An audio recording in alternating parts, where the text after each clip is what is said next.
This is Guy McPherson here again with Neil, whose last name I forgot, but we'll get to that shortly. And we are going to talk again. We're going to take a deep dive into topics that are rarely discussed, much less are discussed in detail. So, Neil, do you want to start us off with what we're going to be looking at here? Yes. I think it would be helpful in contemplating deep time to actually look at where the data and information that climate scientists have collected, what it looks like, and to try and assess that in just as brief a period as we can. And there is this tool. So this comes from NOAA. It's on YouTube, but you'll have the articles that link to this in the show description. But why don't let's just plunge into what is the data that we have? Where does it come from? Is it actual measurement, or is it just a model? Because a lot of people like to say that if it's just a model, if it's just a hypothetical computer-based set of algorithms that are supposed to have some sort of formulas and equations that pertain to the actual Earth climate, and it spits out a prediction. Well, we know those models exist and they have their uses, but they also have limitations. But models are different from measurement and data about our real climate. And what we're about to look at is based on real data. So let's just look at how we measure CO2 in the climate and what's the history of these measurements and how we get that. Yeah, what I understand is this is showing us the yearly measurements at first. The first part of this short video, it's only 2.5 minutes long. We're looking at year by year the increase in carbon dioxide, CO2. You're seeing it on the left as seasonal oscillation, summer, winter, fall, spring. It does oscillate, and you can explain the reason why it oscillates within a year. But on the right, you're seeing where the level ends up at the end of each year. It ends up higher and higher. And this data starts in 79. If you look at the lower, on the right-hand side, that chart goes from just before 1980 to the present. And very quickly, we're going to see that from 1979 to the present, carbon dioxide as measured in the atmosphere has done nothing but go up, and on a kind of a steep slope. And those seasonal variations result from most of the vegetation, most of the biomass of life is in the northern hemisphere. So when the northern hemisphere has a bunch of plants taking that carbon dioxide out of the atmosphere, that's when it goes down. And when the northern hemisphere is respiring, giving off carbon dioxide, that's when the number goes up. So that's why you're seeing the very interesting and accurate cycle within a year. And that's shown with the red line. And so this is called the Keeling curve. It's my understanding it began in 1958, and we will see the 1958 to 1979 data. But if you look up at the legend at the top right, atmospheric CO2, you see global view CO2. That is the satellite system that measures CO2. This is not just one ground station. It began as one ground station in Mauna Loa, which we will see shortly, because this graph is going to go into reverse in a minute, because it's showing us from 1979 to the present, and then it will do something interesting and show us 1979 all the way back 800,000 years. And you might well ask, how on earth will it do that? And that's what the subject I feel we should cover here. How do we go back 800,000 years with instruments when we have only had instruments since 68, assuming, or since the 19th century to measure atmospheric gases? How could we possibly go back 400,000 years? So it's about to happen here. We've reached January 22. Now we're going backwards. If you could pause the video just briefly here. What's happening? What's happening here, the green in the lower left of the right-hand chart, you're seeing a green line. So you just look up at the legend, and that's the Keeling data, 1958 to 1979. Guy, am I right? That is the ground station at Mauna Loa. Tell us about how that got started and what that Yes. is. Charles Keeling decided to start measuring atmospheric carbon dioxide and other gases as well. And he just happened to be working as a government employee at the Mauna Loa National Laboratory. And so he started collecting these measurements. And this is the one that became the most famous, obviously, the one that he measured CO2.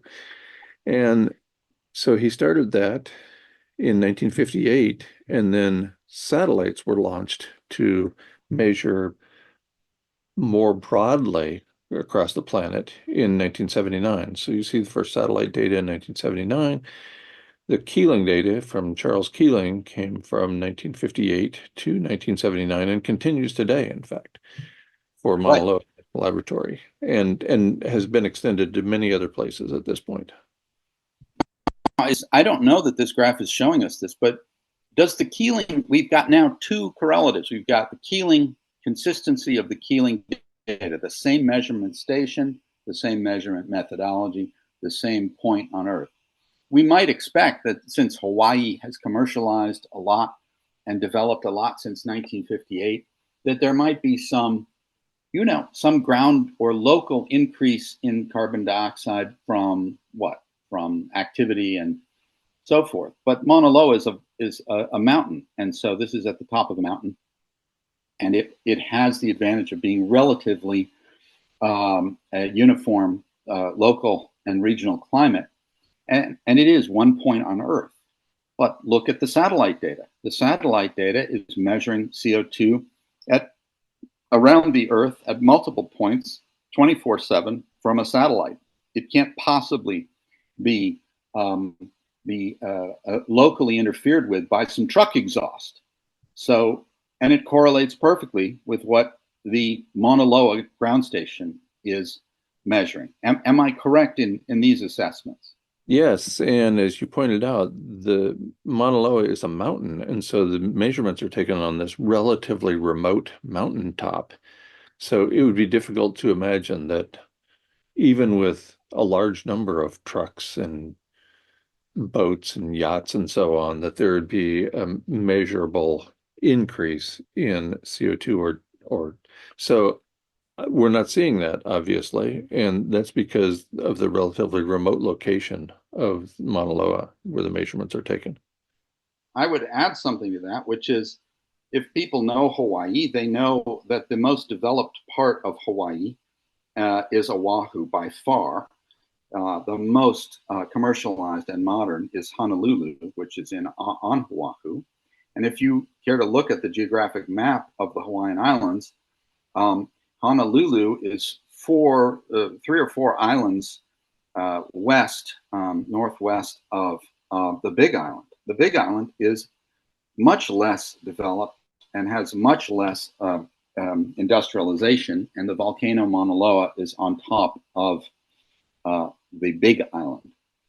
And so again, it's not a ground station near industrial or modern commercial development.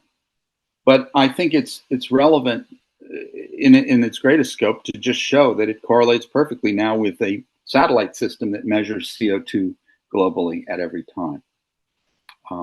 It's very impressive data. It's very scary data because when you see an atmospheric gas, you assume that our conditions for life would be steady state. And I mean, I know it's not a complete comparison, but if you had a baby in an incubator in a hospital and they are measuring the gases that the baby is breathing, and the CO2 in that incubator began going up on this slope, what would happen in that hospital neonatal lab? Well, the alarms would start going off. I think so. I Yeah. don't think it would be healthy. So, in other words, this is accelerating at such a rate that you would have to ask, um, it, is this normal? Is this what the climate normally does? But to answer that, let's kind of look back at Right. before industrial times. So hit play and let's see where this chart takes us. And we're just over halfway through this graph at this point. Right. So the green continues. That's the Keeling data, but it will stop at 1958. Why don't you hit pause now because it's going to do something very funny there. Hit pause. So what just happened to this chart? It's an animated chart. I'm going Let's to do just that see that again. again. Yeah, that's the data. That green. Stop right there. Yeah. So what's happened is the chart is starting to go logarithmic in time scale. We're already back to about 1910 or 1900. And we have the red data, which is the global view satellite, till about 1979. We have the brief little green strip there. That is the Keeling data from 58 to 79. Notice now prior to 58, what is this? Let's keep going. Why don't you play that? And these are proxy data, Well, these are ice core data. ice core data, right? That's one kind of proxy data. Yeah. You, Let's see where this goes. We're on a logarithmic scale. This is now back to zero, is the alleged birth of our Lord Jesus Christ. And then it goes logarithmic 4,000 years, 8,000 years, 10,000 years. 10K means 10,000, 15,000. And let's pause it right here for 1 second, just see what's going on. And what's happened to this graph? I mean, there just seems to be a vertical line over on the right side now. But we yeah, know that line was a slope, a ski slope at least. This is not something you could ski. This is a straight drop. What's happened? right. Well, as we go back in time, we're going to have to compress that right axis, or we're not going to have any room for the thousands of years that we're going through in a short period of time. And on the right, the rise, the reason it's a straight line up is that in a time scale, this kind of increase is happening in a time frame that it's like a microsecond in a lifetime. That CO2 has gone up by 150% or more. This is the Industrial Revolution. This is the Industrial Right. Revolution represented by this incredibly rapid rate of carbon dioxide increase in the atmosphere. Now let's go to the legend here. It says that this gold color or this gold color is the Law Dome ice core. And then there are further points with a line are the Sipple ice core.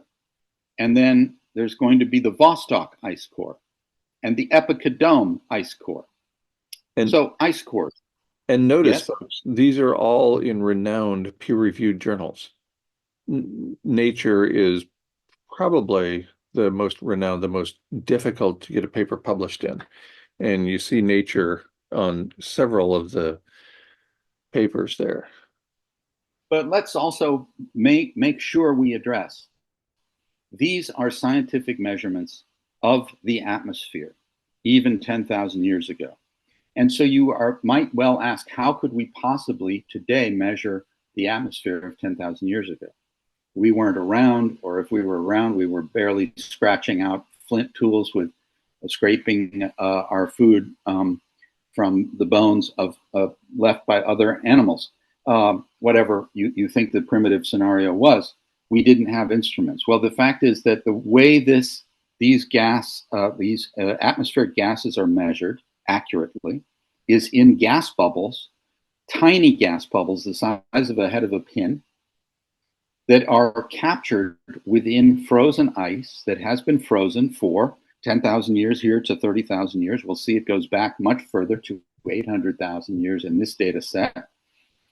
And the measurement of ancient bubbles of gas can be the technology for accurately taking a tiny gas sample and measuring how much CO2, oxygen, nitrogen, et cetera, is in it, was only developed in the 1970s, and developed by a team that included, to my understanding, the British environmental scientist James Lovelock.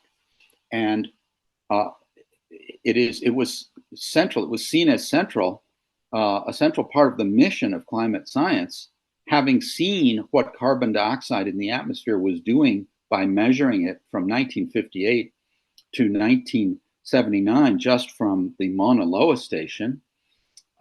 It was seen as imperative that we find ways to measure this gas in previous times, reliable methods to understand how could it possibly be increasing, and is this something it has done while we've been living on this scale? Has it ever done this before in this short of a time? And so Lovelock and others worked, very assiduously to find the technology had just emerged for what's called, I believe it's called gas chromatography.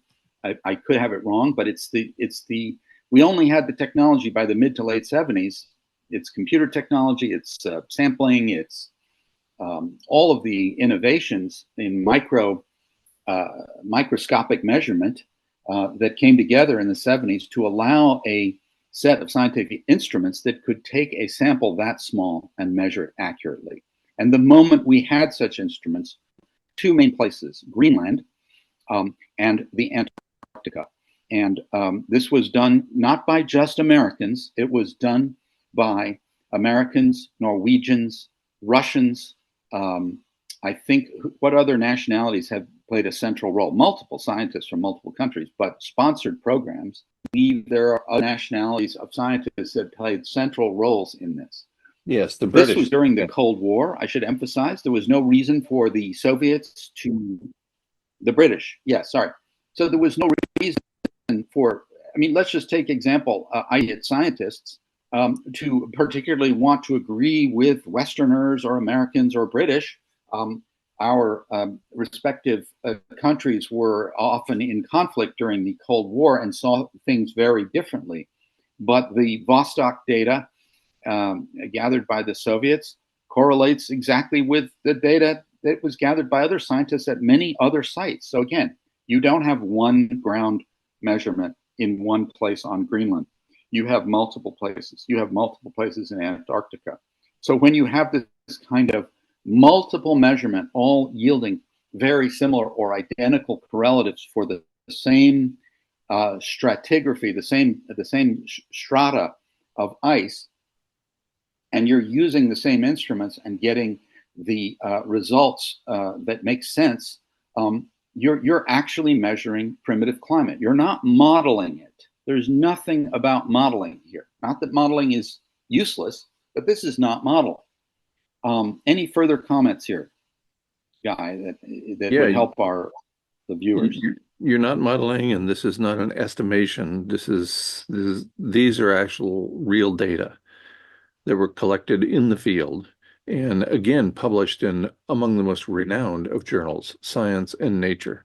And we're just being the messenger. When you bring this kind of data, this quality of data to people's attention in the past, you're mainly just being the messenger. Right. And that's gone well. And am I right? What percentage of time are you focused on? Not that I don't want to smear modeling, but there are people who make the case that modeling is not reality. Modeling is a model. And I don't think I could disagree with that. What percentage of the time is the data and the findings in the science that you are the most interested in the result of pure modeling and not actual measurement? Oh, considerably less than 10%. Occasionally there's a model that comes along that has been tested and demonstrated to be accurate with respect to reality. So occasionally I'll use a model, but it's pretty uncommon. I was a field scientist for my entire career, starting in graduate school. I was working out in the field.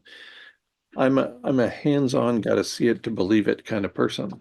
I agree. So let's go back. And I think that the way to think about it is actual measurement of what is happening and has happened on this planet is the sine qua non, the primary set of scientific data that should be relied upon for scientific conclusions and for the conclusions that one might come to in terms of actions and so forth that might be warranted.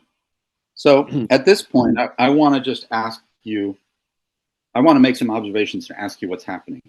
It looks like in blue, if we look at the lower left, it says ice ages, and it's in a blue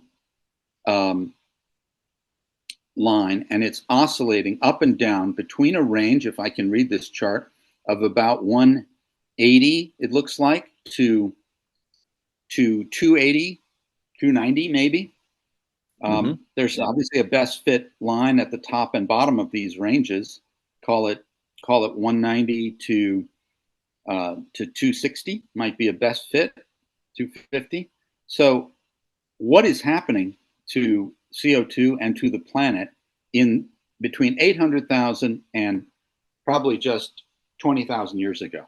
This is what's called the Milankovitch cycle, which induces ice ages and coming out of ice ages. And so what we're seeing here is the relatively frequent dip in carbon dioxide in the atmosphere corresponding to ice ages. And then coming out of the ice ages, notice the movement is pretty rapid going into and out of ice ages. And that pre-industrial level is just over 250, maybe 280 parts per million of carbon dioxide in the atmosphere. So what we're seeing here in this chart is the so-called natural part of the atmosphere and of the planet when it goes from ice age to not ice age, back and forth, long before humans had the technology to mess with the system the way we do now. Am I correct that the bottom of these dips is when there's ice, and the top is when there's thawing and less ice?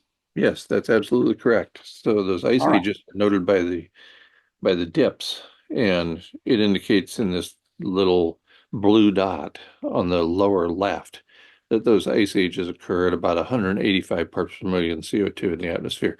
And pre-industrial, they say, is about 278. You know, if we're using words like about, I'd say we can maybe say 280, but whatever.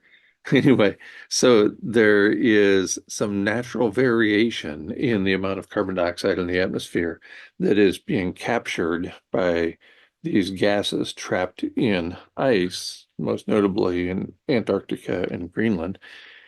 And when we go in and out of these ice ages, that's what is called natural variation. And then we get to the part where humans start to have an influence, 1750 or so. And that's when we see what's going on the right-hand side there, when things obviously get well out of control with respect to carbon dioxide in the atmosphere. Well, I will just say, Guy, as a layperson who's been in business and knows how to read graphs, if this were a chart of,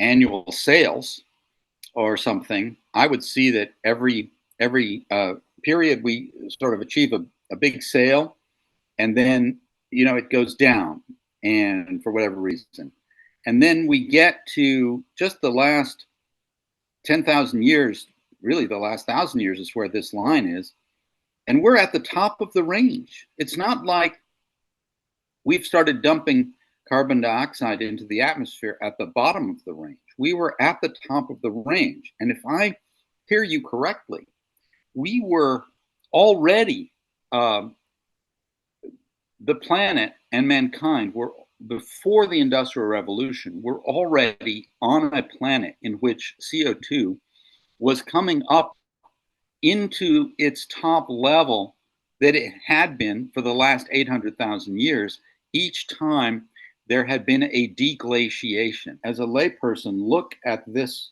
chart. I can see that the chart reaches a maximum again and again above 250, somewhere between 250 and 280. It's going to a maximum again and again, and then it's going down. You've told me that when it goes down, that corresponds to when the planet gets cold and frozen, and ice overtakes much of the land area. And when it goes to the top, that's when ice retreats and we have thawing. And what I'm seeing is that most recently, on the far right of the chart, before the most recent 5,000 years or 1,000 years or even 500 years, where CO2 seems to go all the way up to 400, where it's never been, at least in this recent graph, recent meaning the last 800,000 to a million years, I'm seeing that we began the Industrial Revolution. We began this post-industrial age at the top of the range of the CO2 in the climate. And what we've done, our activities have pushed it dramatically higher. I mean, nearly 150, 170% higher than it was. And I just can't imagine what the chemical and geochemical and climatological effect of that could be. It seems to me a point off the line. If this were the chart of any form of regular behavior of a system, this is a point way the hell off the line. Right. Anybody with any brains could see that. So Right. what are some of the consequences here? So, well, you can imagine that this, for example, this chart is what happens every year, right after Thanksgiving. Suddenly, people are start buying a whole bunch, getting ready for Christmas, and so it goes up, it goes down, it goes up, it goes down, and does so quite reliably for an extended period of time. And then suddenly, in about 1750, it stopped going down. Suddenly, we have what? It's a sale every day. If you're a business person, you think this is amazing. This is phenomenal that it's all up. There's no down anymore. Let's ask the question, how do we know about the climate prior to when we have ice? We're not going to have time to go into the graphs of the climate, but I just want to ask, we have ice cores that go back 800,000 years in this chart. You and I have had a discussion that recent ice core data they have managed to find in the last 6 years, they have found ice core data successfully measured as far back as 1.7 million years, dramatically increasing the actual measured gases in the climate back 1.7 million years. What has the profession of climate science relied on if there isn't ice? In other words, to go deeper and further back in deep time, what are some of the things we measure to get actual data on where atmospheric gases and temperature were? Right. So we have other proxy data as well, such as tree rings, for example, which, although if you only use a living tree, that might go back 200 or 300 years, at most 1,000 years for the long-lived trees like bristlecone pine. But you can also use dead wood that's been well preserved. So this can go back a few thousand years. Same for pollen. Same for marine and freshwater sediment cores. So we can go back quite a long time relying upon other forms of proxy data besides ice cores. They all say the same thing. They say that starting at about 1750, things get out of hand because the Industrial Revolution is underway and we're pumping carbon dioxide into the atmosphere. Am I correct that such things as plants and leaves have little, I've heard that they have little stoma or holes in the leaf structure through which they literally breathe gases in and out. And if there is very high CO2, I'm trying to remember, in one sense, if there's high CO2, they need fewer leaf stomata to breathe through. And this is proven in living plants today. And so you can take that finding and you can look at fossil leaves that could be half a million, a million, 2 million, 10 million years old, and you can find in a fossil leaf specimen how many stomata it has, and use that as a proxy for CO2 content.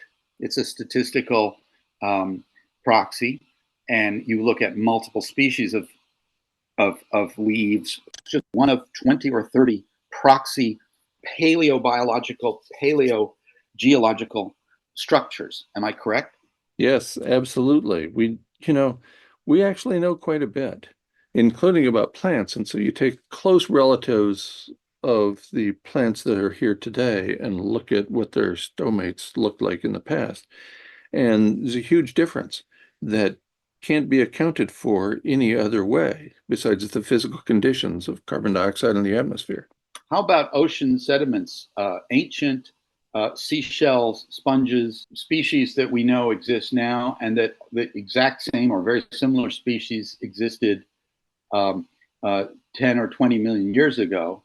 What is it? The content of their shells, various other things can give us an idea of the ocean climate and dissolved gases and minerals in the ocean. Is this some of the kinds of investigations that go on? Yes, and paleoclimatologists have been looking at this for a very long time. And so there's abundant evidence indicating that everything's pointed in the same direction, right? Since about 1750, carbon dioxide has increased dramatically in the atmosphere, and that has had profound effects on all life on Earth. And so you go back in time, obviously, the changes that occurred before 1750 were relatively slow in comparison. Even the IPCC, the Intergovernmental Panel on Climate Change, has concluded that abrupt geophysical events do not approach current rates of human-driven change. What we're doing is unlike anything that has ever happened on this planet before. And the main thing you pointed up there is the speed. The speed of change is not good for for living things and humans. And the speed at which we have changed the geochemistry of the atmosphere and the oceans is greater. I mean, what compares in the fossil record or in the Earth's history? What events compare with this speed at which we've caused um, um, uh, climatological change? Nothing. Nothing compares. What we're doing is orders of magnitude faster than when an asteroid struck the Yucatan Peninsula and drove the dinosaurs and many other species to extinction. That was a mass extinction event. And what we are doing is orders of magnitude faster. That took about 70,000 years to play out, that mass extinction event. 70,000 years. What we're doing, what we have been doing over the span of a couple of human lifetimes, or over the span of a couple of 100 years at most. And now, what we're observing with even the Intergovernmental Panel on Climate Change has concluded is that the rate of environmental change is the fastest in planetary history. And the rate of environmental change is the defining factor for the continued survival of species, communities, and populations. So if we or any other life on Earth is going to survive this, we're going to have to do something pretty profound when it comes to the physical environment that we have done something really profound to so far. It's it seems pretty clear. It seems obvious, even at the level of common sense, that you can't change a system with a reactive gas like carbon dioxide on the scale is represented just in this data here, where we have changed it. There's no question that humans are the agency that has changed what was otherwise a fairly stable equilibrium state, alternating between a cyclical equilibrium, I think. It looks to me like I'm just using terms that one would use for this data if it resulted from almost any process. You're looking at something that's exhibiting the behavior of a cyclical equilibrium, And until you get to the right-hand side where something has happened, something, and it cannot be that the sun is suddenly doing something different this last 100 years than it's done at any point in the last 800,000. I'm sorry, but that's not going to fly. It cannot be that the planetary or solar system is going through some cycle. There are cycles in solar mechanics and in planetary motion, but they are much shorter than 800,000 years, and they would have happened multiple times on this graph. They have not. So these changes must be coming from our activities, and demonstrably our activities are liberating tons of CO2 and methane. And they are, worst of all, and we will talk about this possibly in future episodes, they are causing a tipping point where our activities cause heating of the planet. Heating of the planet causes a little bit more thawing of ancient permafrost that has not thawed for 100,000 years or 300,000 years. Faster thaw, liberating CO2 and methane and other gases from that rotting permafrost that normally would be captured from sediments in shallow parts of the Arctic Sea. They're now heating up. They only have to heat up by half a degree. Have you ever noticed that when you're in an apartment and you feel it's too hot and you turn it up by just turn it down by half a degree, you feel relief. Just a half a degree can make the difference just in human comfort in an apartment. Imagine life forms. I know someone who had an aquarium with exotic fish that had to be kept at a absolute very tight range of temperature, and he went away, and his housekeeper left a blind open that was normally shut, and the aquarium overheated, and all his fish died just from a little too much sunlight hitting the aquarium. So Right. You've got situations here that are highly sensitive. The climate is highly sensitive. That's the other thing that jumps out of this chart is what are the sensitivities? I'm just mind-boggled that at this data, and it's in some sense terrifying. I'm not sure what one does as a civilization, but I know one thing. It isn't some other random or periodic planetary event we're looking at. It's a human Anthropocene, anthropic activity. Yes, inconveniently enough. And I'm going to play the last several seconds of this video, and then we're going to wrap this up. Here we go. All right. So it's going slowly. These are all the universities and scientists that have contributed this data, I guess. Right. And it's enormous. I mean, it's not just Joe Schmo came in to his garage and decided to run these numbers, right? I mean, this is a big deal. This is a lot of scientists working on this thing for a long time. Yep. Anyway, let's wrap things right there. And the bottom line, the take-home message that I want people to go away with is the unbelievably rapid rate of environmental change. That, by the way, has been responsible for all of the mass extinction events to date, is the rapid rate of environmental change. And what we're doing has no precedence in planetary history with respect to rapidly changing the environment. So if you would expect that to cause serious damage to our species and many others, then you'd be right. It sounds like it. I don't know what other conclusion one could have, but that it would be present quite dramatic challenges to life forms that were used to that somewhat stable equilibrium that they have had. Right. And thanks again for the conversation. We'll continue this in a week or so. Yes, indeed.